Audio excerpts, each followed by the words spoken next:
Twin Cities Live, 3 to 4:30 weekdays on Channel 5. You can find him there. Has Twin Cities Live investigated the type of blood that goes into black pudding? You see, pudding in Ireland is a sausage dish. It's not a dessert, and it's white and black. And it's like they got the white pudding, but then it becomes black pudding when the addition of blood takes place. But I'm not sure like where the blood's from. And good morning. Well, good morning. It's a great Twin Cities Live bit. You know what? It really is. And we probably should have jumped into that more because we are sending, not us sending them. It's not on our dime, but we have a bunch of viewers going over for the Dublin leg of the 2-week trip.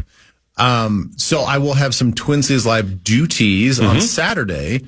So maybe we cover it then. Yeah. I mean, we're gonna have some opportunities after some of the landmarks, the Book of Kells, the Guinness tour, the cathedral.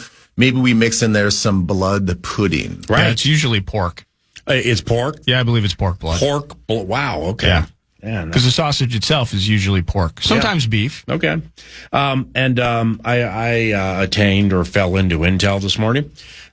You don't sleep on planes, do you? No, because we always sit near each other, but I don't, so like sleeping on a plane, I'm not nervous about the turbulence or I'm not nervous about any of that. I just can't get like a good seat, a good spot, a good posture, So with things like this, I'll go to bed late and wake up early. So I've been up since 4 a.m. I got up at 4, started to get up at 4, laid in bed till 4:15, then got up. Sat in the lazy boy, sat in the sinkhole, and I'm like, what am I doing here? I mean, I'm already tired for the day, and it's 5 a.m, Okay, so you and I are in the same situation. So typically, if I sleep on the plane, it is basically the time that we push back to the time that we take off. It might be 10 or 15 minutes. Because it's chill. I don't know why. It's not bouncy. That is the heaviest my eyes get on the plane. Yeah. And I'm just like, oh man. Then I'll doze off. Then I have my head falls forward and I'm like a baby duckling. And it's just like, I can't stand it, right? I can't find the right posture. My neck hurts. And I'm like, ugh. Right. So I don't sleep on the plane. I'll read a book or, watch a movie or something. But I had the same situation last night. I mean, I can tell you right now, my Whoop score on my sleep score on my Whoop strap is, it's like in its 20%, whatever. Don't know what that means. Basically, I got 4 hours of sleep last night. Yeah. I did not get any deep sleep last night. Yeah. I was going through my mind all the things that I feel like I should pack. Did I pack that? Yes, I did. Okay, go to sleep, you stupid idiot. Stop worrying. What am I worried about? Everything's taken care of. The morning's planned. I knew I had to get the bag over to TCOPC this morning after the power trip. All that was it's already laid out. I don't know why I was just laying there stressing about stuff. And then now I'm stressing about the fact that we have a long trip. I don't sleep on planes. I'm already going on 4 hours of sleep. We hit the ground. I have an event to host at 2:00 tomorrow in Dublin. Oh, geez. And then piggybacked on that is a 7:00 appearance at a different event. Practice is at 3 tomorrow, though. Yeah, I don't really do those. So the thing is, it's like, I better get sleep tonight. And I've already got anxiety about it right now at 10 a.m. Well, I mean, you've been there a fair amount of times now. So it's whomever first told me a key is if you're tired with this body clock thing is right when you get there, don't go to sleep. No. You've got to push through that, right? Even if you go to sleep early like that evening, then it just, there it is. Well, I think that's the hard part for me is going to be most likely not getting any sleep after 4 hours of sleep last night, getting to the hotel, getting a little refresh, splash some cold water in my face. I'm going to have about probably an hour and a half until I have to go to that next event. Mm-hmm. And I'm going to want to lay down and set my alarm for about 20 minutes. Yes. But I can't do it. Right. Because then I'll wake up just being groggy. Yeah, you'll be groggy and you'll get moody. And I've been on the wrong side of that. We all have. We've all been on the wrong side. The wrong side of a nap is the worst. Yeah. It feels like you're hungover. And then I've got to be on my sort of my A game and turn my switch on for that event. So I saw, so I get up early and jump on the computer, go to Twitter, and I see Alec Lewis has posted. So I know he's in Dublin. Yeah. And so then I text him. And so it's like, all right, well, what are we looking at? 11 a.m. there, something like that. And here's the intel. He texted back that, he was in an area called the city center area of Dublin. Actually, that's very close to where we stay. And says it's terrific with lots to do and quite lively. And that was late morning, early afternoon Dublin time. So we're not there long, but I'm sure you aim to make it count, don't you, Nacho? Well, I'll tell you what. I'll tell you this much. You and I and Pete, and Chris, and Jared, and J-Dub, we all better at least on Sunday night after the game. Oh, yeah.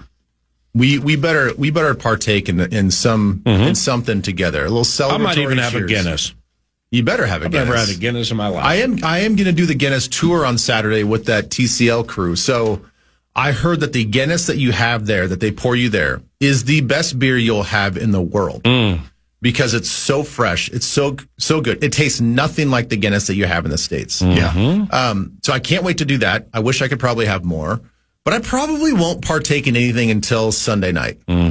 So prepare to get after it. Strap your boots on, buddy. Well, with Sunday night and last year after they beat the Jets, when Pete and I went to that little cocktail lounge by the hotel and stuff. Yeah, well, yeah, I remember that. That was super cool. I mean, it was super chill. You know what the best highlight about that was? Yes, I almost died. Yes. You guys laughed. Yeah, you almost got hit by a bus. Right. I almost got hit by a bus because I was told 15 times they come from this way, so look that way. And I looked the other way, and I took a step out into a crosswalk as one of those double deckers was coming through about 40 miles per hour, and it wasn't PA. No, one of you grabbed my shirt and pulled me back. Yeah, that it was a highlight that could have ended up as a low light if I had died. It was so. It almost died. It was shockingly surreal and dreamlike, and the fact that. You saw it in slow motion. Well, I look over and I saw you step out, and then then you saw the bus as you're stepping out, yes. And then you step back real quick. Yes. And I'm like, we almost lost you. Wow. Like, right then. Right. Like, that could have been it. Yeah, then I'm like, hey, the bus could have slowed down. Oh, he ain't slowing down. No. Okay, well, you talk about, like, after the game, Philly at Tampa Bay is around 9:20 in the evening Dublin time. I mean, how perfect is that? Oh, yeah. So the afternoon games, but I'm talking Sunday night? Yeah, I'm just focusing on this one. Philly at Tampa, Champs at Baker, a couple of undefeated operations, 9:20 in the evening Dublin time. But do you think it'll be easy to find a pub to watch that? Yes. So you think pubs in Dublin will go NFL Red Zone or ticket on it and show a bunch of games? I think 100%. Well, that's going to be nice. Not only what Alec is saying, but even what I've heard from other friends that know kind of the area that we're staying, that they're like, there's so many pubs, there's so many restaurants, there's so many things to do in that area. So I don't think it's going to be hard. It might take a pub or two to find the right place. Yep. But I guarantee we can find a seat. Are you sure that's the 3:25 game? I think so. Because I have that's noon. I have it at noon. Yeah, so that's 6 right. o'clock. If you guys are, that's going to be a tough one to at least That'll be a find a tough place one. for the start of it. Yeah. I've made that mistake consecutive days because I'm shocked that the Champs are playing a noon game against another undefeated team. Yeah, that should be a primetime spot. Right, but it was previously scheduled. They're not going to move. Well, what are the afternoon games? Let me see here. I was just looking at Philly's schedule in particular, but the afternoon game shall be. So second half of the early games will settle into then the later games. Yeah, Colts and Rams, Jags, Niners. Ooh, how about this? Ravens, Chiefs. Oh, yeah. Ravens, Chiefs, a 3:25, 9:25 affair. The Colts Rams game has intrigue to it. Kind of does, actually. It really does. I mean, Danny Dimes. 3 weeks ago, it did not. It does now. You got Jones and Taylor and Pittman and Warren and those cats against that defense, which plays incredibly well, period, but really, really well at home. So will you stay up? Will you stay up to watch Packers at Dallas, 1:20 in the morning? No, not a chance. Mike is coming home. I know. What do you mean? Great storyline. Right. No, need sleepy. 1:20 a.m. Packers at Dallas, Dublin time. Is Green Bay a cinch at Dallas, no CeeDee Lamb. Yeah. Green Bay should be that Dallas defense is real bad. Really, really bad. And unless the offense can go tit for tat, I don't think they can do it. I mean, they get a little bit of the home field advantage, but I think that with the way that Green Bay can run the ball and the way that if Jordan Love has a bounce back game from last week and is just efficient in any sort of way, they can pick apart this defense. And it's going to take a big effort by the Dallas offense, minus their number one guy, to keep up with the scoring. So I have a feeling this one will be sort of a late game blowout. How do you envision the Vikings beating the Steelers? So if the Vikings are going to win the game, how do you envision it happening? Honestly, it comes down to basically what we did last week. And I'm not saying, obviously, every game that we want to run the football, we'd love to see 116 yards from Jordan Mason. Yes. I think it's more about just the philosophy of going into the game and picking up first downs and just being efficient. I know we're all getting frustrated with the lack of explosive plays because we've seen that from this offense for so many years already. I think that is going to come in a situation like this. I do think that we will get a little bit more explosive, but I think the philosophy going into the game is just keep this Pittsburgh defense on the field. They're going to make mistakes. Right. They're not very sound. They have communication issues on a lot of crossing routes and things that happen underneath. When things get a little bit cloudy for them in the pass coverage, as long as that we can get protection, things break down pretty quickly. So you've watched Darnold against them, I assume. Yes. It was unbelievable. Yeah. And then Nordo hits me with, they had some significant secondary injuries. All right. I didn't know that. But nevertheless, the rush wasn't as good as I thought it would be from a Steelers pass rush. And if Darnold had 2 seconds, just 1,001, 1,002, fire. I mean, these players were 5 yards open. It's crazy. So I think it does. I don't want to get overconfident because we rebounded from our offense rebounded last week, but it's still again not maybe where we're used to it being. But I think from just our setup of being a motion heavy pre-snap movement type of offense, I think overtime is going to give this defense fits because it still sounds like they have some of the same injuries on defense that they had last week. They're working to get a couple of guys back, but Joey Porter Jr., Deshaun Elliott, two on whom they want to count. I don't know if they practiced yesterday. I don't think they did. Right. Yep. Porter Jr. was limited. Yeah. That was the only one that I can speak confidently I don't think he played this year, or maybe just a little bit in the first game. I don't think he has played this year. But the Jalen Ramsey and Darius Slay. So they think with Ramsey and Slay and Porter Jr., Elliott's a safety that they use a fair amount. So we'll see. But it's I like what you said. It last game. So now into this one against where you may have secondary injuries. What a perfect game to put Jordan Mason on the type of game he had. So, that you show them they're not afraid to do that. And they will settle in and mash on you like that.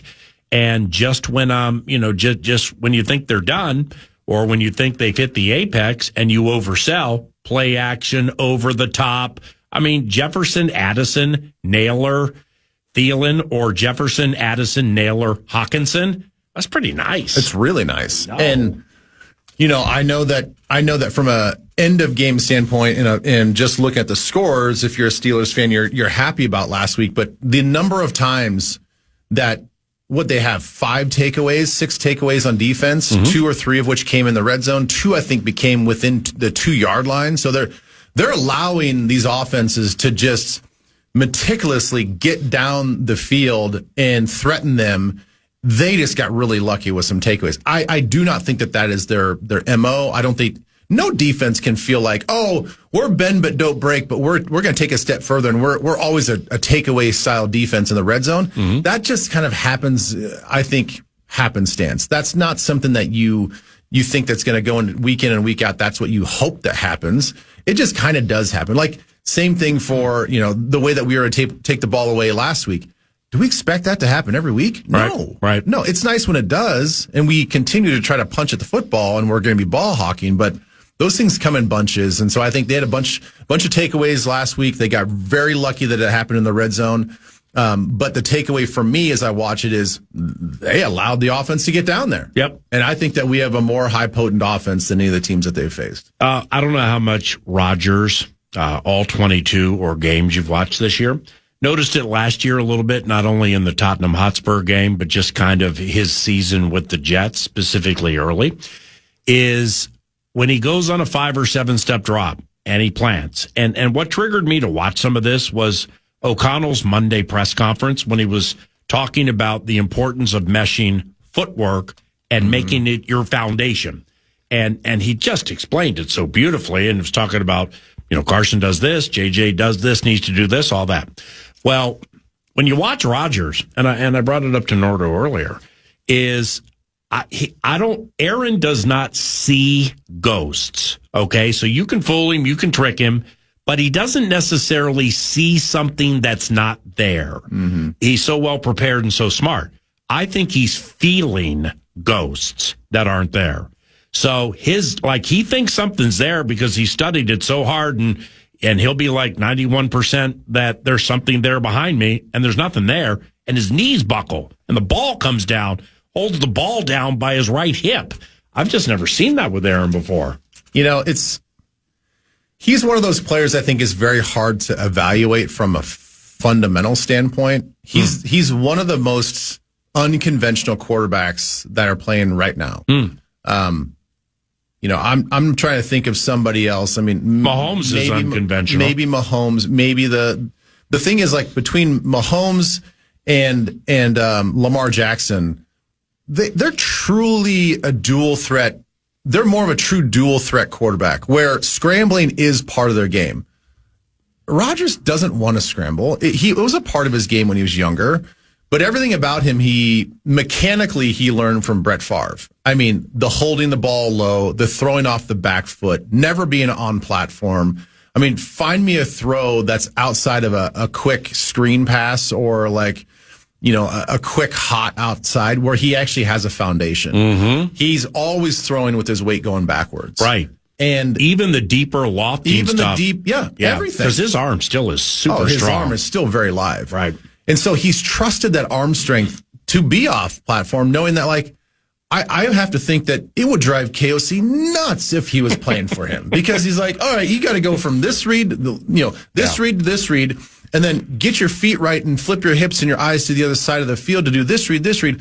No, he's going to go 1, 2. He'll give a side eye to the 3 and 4 and sidearm it over there, and it works.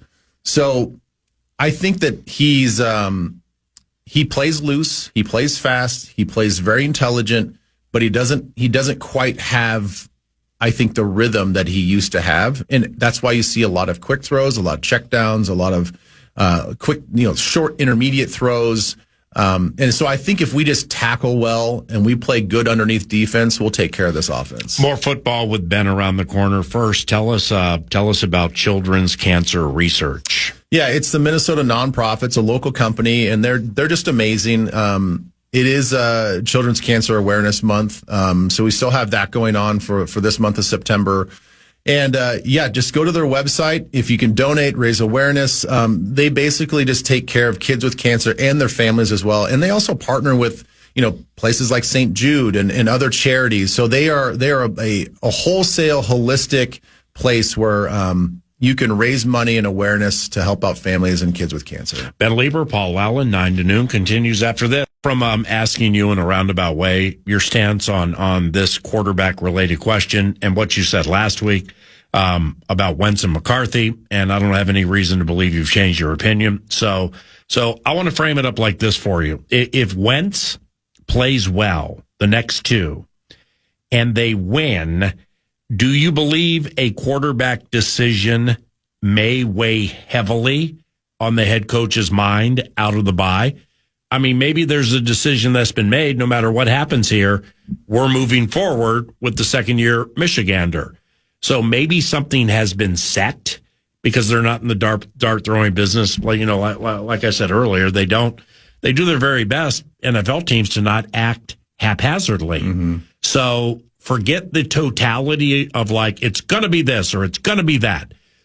And when I say plays well, Because earlier I said something and Nordo's like lights out is subjective. And you're right. He's right. So it's a term. It's a way to describe something, but it doesn't have to be 455 and 0. Like playing well against Cincinnati there were 3 sacks. There were 2 of them. He did not have to go down. Right. He chose discretion as a better part of valor, as opposed to just throwing it up willy-nilly, and that could turn a game around. That's playing well. That plays into playing well. So when you look at all of that off the next 2 games, is there potential into the bye, Philly after that the head coach's mind might be spinning a little bit? Sure. I mean, if you're asking me if a head coach, being a human, a logical human being that he is, isn't kicking around the idea of if he plays well. Again, we're now future casting, assuming that Carson Wentz plays well, we get two wins overseas. It's so hypothetical. I'm sorry. No, it's fine. But that is what all the fans are talking about. We've been talking about it this whole week, so it's a totally fair question. That is he going to contemplate it? For sure. I think everybody should contemplate. Everybody should look at that situation and be like, what do we want to do? What's best for us short term, long term, for the organization, for the team, for the players, all this other stuff. I think that because I think we all know KOC as well as we think we know, of course he's going to think about that. Of course Kwesi and the staff are going to think about it. They're going to have discussions about what do we do coming out of the bye against the world champions as they come into our building? Like, what's going to give us the best chance to win? Now, if you're asking me what I think the team should do, I understand that wins are great. We feel like what we've done this offseason is build a championship level roster, right? Why else would you go out and get some older veteran guys that you think can help us win now? They're not here to build this thing for the next 5 years. The Jonathan Allens and Ryan Kellys, they're here for a 2 to maybe 3 year window for those guys, right? Hargrave, probably a little bit longer, whatever. But the point is, you're building a championship roster today. You're also building a support staff for a quarterback to give him the best opportunity to struggle and still win. Yeah. So I think that no matter what happens with Carson Wentz, good, bad, indifferent, I don't care if he's NFC Offensive Player of the Week for the next 2 weeks.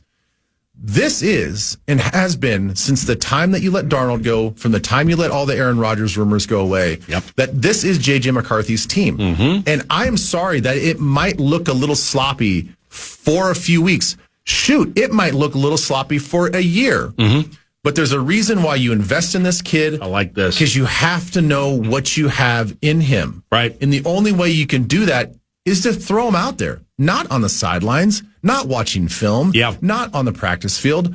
You've got to be out there and you've got to be with your guys that you think that's going to be my team. So I know that a lot of people, I've heard and seen all the things on social media. I've heard people talk about it.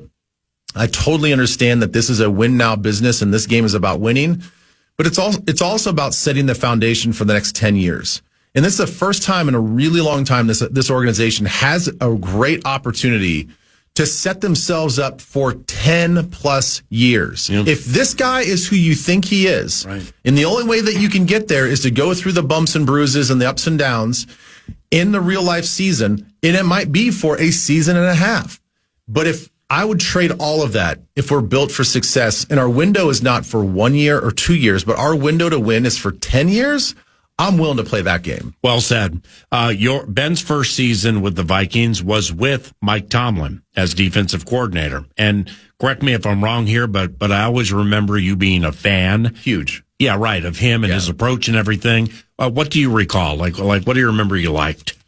You know, he, to me, had the perfect balance of being a very strict, demanding coach that will love on you and keep it professional. He was stern in his approach, but approachable. And I've never seen anybody else like that. I've been around a lot of coaches. I've seen, Leslie Frazier is a gentleman of a coach, right? He is like the consummate gentleman, rarely raises his voice. I've never seen him throw a script of papers on the ground and during practice because he's frustrated, which I've seen many other coaches do. He doesn't throw fits and tantrums. He doesn't get in your face. He treats you like a man. I've also seen coaches, especially in college, that were in your face spitting type that will say every 4-letter word. They'll dress you up and down. They keep things almost on a personal level. They make you feel about, you're an inch tall, right? And I think Tomlin does such a good job of being demanding. These are our daily expectations, not just expectations for games. This is our daily expectation for practice, the way we conduct ourselves in practice, the way we handle practice, the way we grade practice, the accountability of practice, knowing that practice is what's going to make the games a lot easier. And he does it in a way where he can get on you in front of the team and he can point out your flaws. He can point out what you did wrong. But on the very next play, he can pat you on the back and say, Ben, last play was last play. You came back and this is the way we do it. So he can break you down. He can build you up in a matter of 5 minutes. And I've never seen anybody else do that. The Darisaw difference, what was so apparent right from the start against Cincy, I mean, he swallows up Trey Hendrickson just wonderfully. Second play, Hendrickson got so frustrated with him, he started pushing him after the whistle. Second play, Trey wants to go because he knew what type of a battle he was in. So what does Darisaw do so well that provides quarterbacks so much comfort? There's a patient style of violence to his game. Because I'd like to see McCarthy get a chance to play with Christian Darisaw. I'd love to see him play with the whole solidified offensive line, So there's a nonchalance to his game that I really appreciate. You see a lot of tackles, a lot of offensive linemen, especially on the edges. You notice them a lot more. They're a little hyperactive. They get a little out of sorts because they see speed rush guy on third down and they're like, I got to kick back. And they're like all wound up tight, right? And sometimes it works and sometimes it doesn't. This guy's so casual in his approach. It leads me to believe he's so uber confident in his preparation. He knows how Trey Hendrickson can beat him. He's studied it all week. He knows not to overset. He's got a great inside move. He knows in 2 weeks now when we play the Browns, he's watched the highlight tapes that have been on social media. He's watched all the film on Garrett on the outside. He's going to have a plan and he's going to execute the plan. And so I think that confidence that he plays with that almost just seems like nonchalant, but like extremely violent and mauling at the point of attack is unlike any player that we've seen. I mean, the reason why I think Trent Williams for the Niners and he get along and he kind of took him under his wing, I think there's a lot of that demeanor that is a shared personality trait where they're just sort of silent, quiet assassins out there. They don't play the PlayStation like us. No, they don't, Randy. PlayStation, EA Sports. For 22 and a half minutes from that. 22 and a half hours from that EA Sports thing tomorrow. Yeah. It'll be a fun bit. It's going to be a great event. I just hope you're not sleepy. Well, the thing is like, Oh, wait, you got your super special coffee shops that you find with nobody else. I can't wait to find some sort of Irish coffee shop. But, so behind the curtain, you and I were talking, like I have this event that I'm doing tomorrow with EA Sports. Now here's the thing that I think is, I'm crossing my fingers. I have not confirmed, but there are some professional gamers that are going to be at this thing because they're going to end up playing head to head in Madden. And then I heard in the little release that I got that there's going to be some local celebrities there. Okay. As in Dublin celebrities? Yeah, as in Irish, like Dublin celebrities. So one of the names on there, just after some of the streamer names, is Patty Pimblett. And I don't know if you're familiar who Patty is. I always love that one. Yeah, unbelievable. He's a UFC champ. I mean, he is an electric fighter, right? Unbelievable. Fun to watch, right?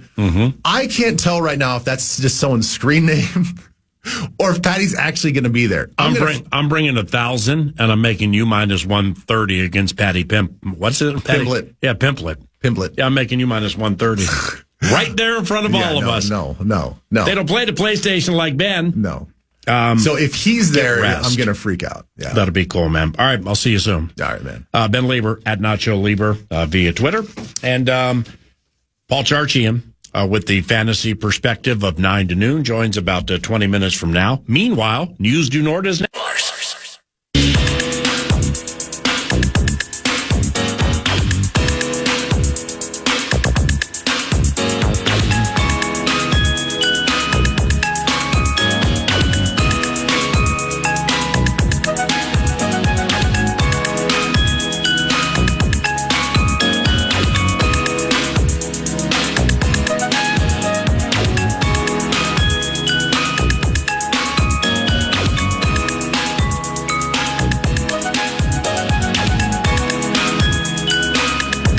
Welcome back. It's 9 to noon, and it's News du Nord, brought to you by the Casino at Canterbury Park. CanterburyPark.com is the website for details. No more live racing for the season, but you're feeling the felt, right? You're playing poker, blackjack, and table games all year long. Beef. I don't know what Derek Allen's schedule is, but when you have a sip at Chips, look for him and tip him well.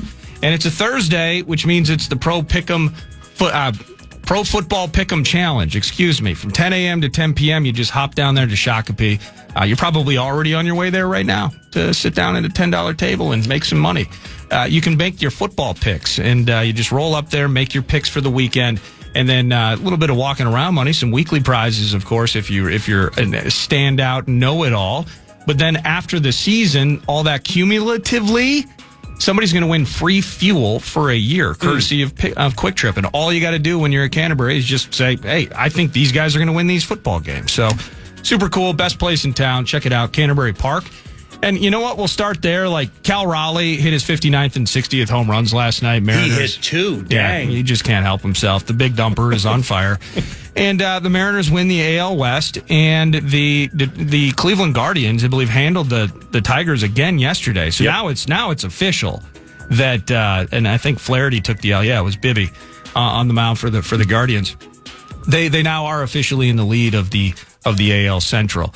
But to the NFL, if you're down there in Canterbury and you're just thinking to yourself, all right, let's get this thing started off right with the Thursday night game, you kind of have an interesting one to analyze, as the Seattle Seahawks are at the Arizona Cardinals this evening, 7:15 p.m.-ish kickoff, courtesy of Prime Video. The Seahawks are currently 1.5-point favorites on the road at Kyler Murray, Jonathan Gannon, and those Cards. Sam Darnold, we've sprinkled it in over the last couple of days, PA. You start watching some of the things that he's doing in Seattle, and he's fantastic. He has absolutely been fantastic and has stirred that drink with the Seahawks. The connection that he has already built, the chemistry with Jackson Smith and Jigba is undeniable. And the 2-1 Seahawks have an opportunity to go 3-1 and really trying to keep pace right now in what will be, it looks like, a muddy NFC West. We've mentioned whether it's the Niners trying to get by with Mac Jones right now. You trust in Shanahan and the coaching that he does. The Rams, they get beat. They just can't figure out how to go to Philly and get the W. You even spot them. They're up 26. You're up 19 points. And you end up losing on a blocked field goal return by the big man, Jordan Davis, the Rams. So it's going to be a muddy NFC West. So these games mean a lot. And I love Darnold's opportunity tonight.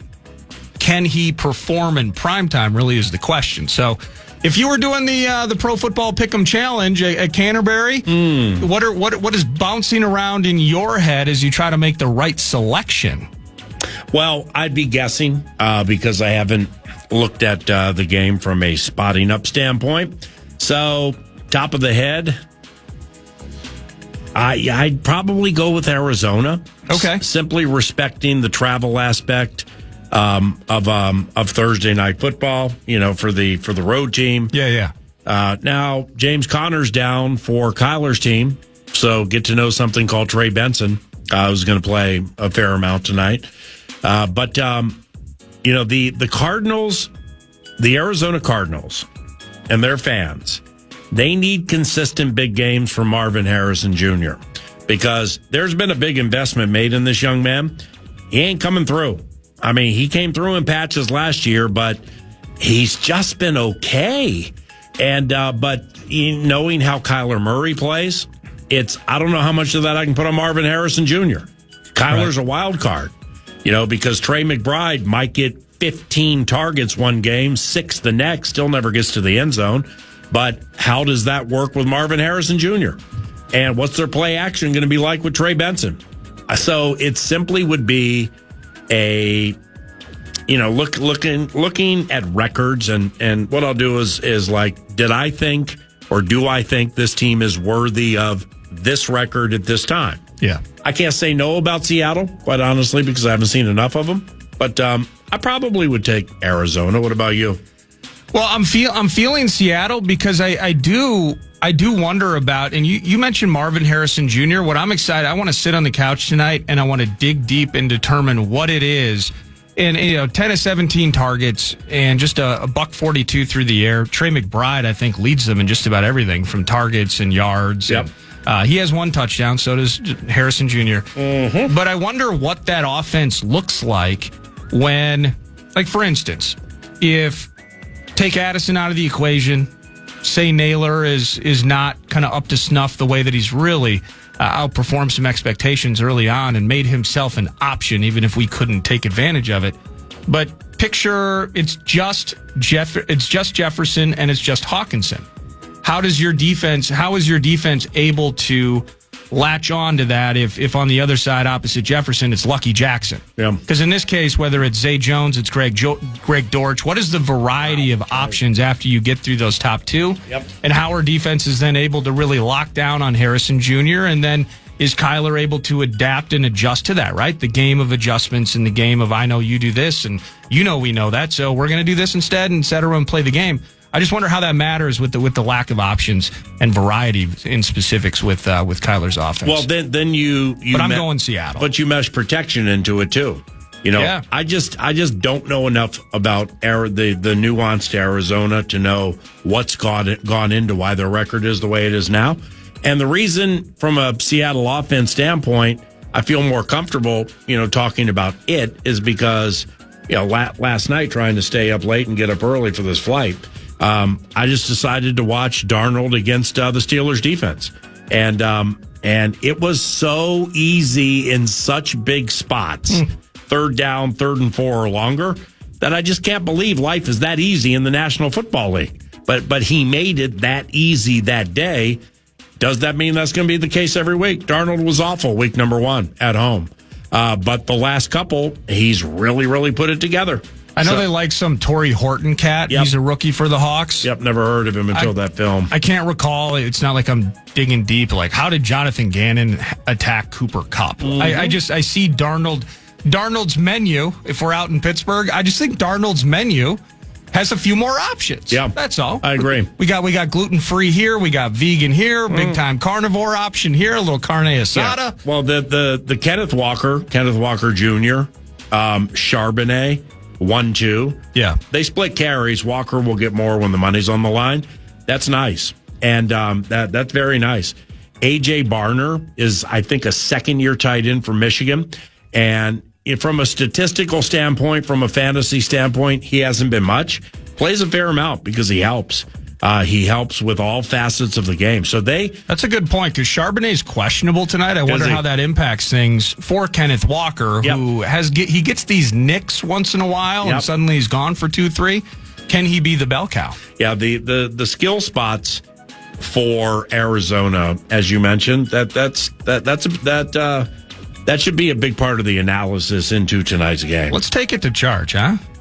Yeah, let's take it to Paul Charchian and ask him about Trey Benson and some of these players in tonight's game, plus which Vikings does he like in Dublin, which Steelers does he like in Dublin from a fantasy standpoint. We will take you to Charch when 9 to noon continues on KFAN.